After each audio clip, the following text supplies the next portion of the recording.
படைத்தான் இறைவன் உனையே, மலைத்தான் உடனே அவனே.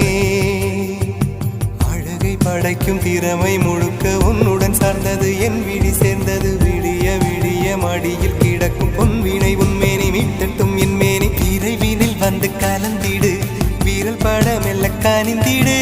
உடல் மட்டும் இங்கு கிடக்குது, உடன் வந்து நீயும் உயிர் கொடு. பல்லவன் சிற்பிகள் அன்று பண்ணிய சிற்பத்தில் ஒன்று, பெண்ணென வந்தது இன்று சிலையே. பல்லவன் சிற்பிகள் அன்று பண்ணிய சிற்பத்தில் ஒன்று, பெண்ணென வந்தது இன்று சிலையே. படைத்தான் இறைவன் உனையே, மலைத்தான் உடனே அவனே. அழகை படைக்கும் திறமை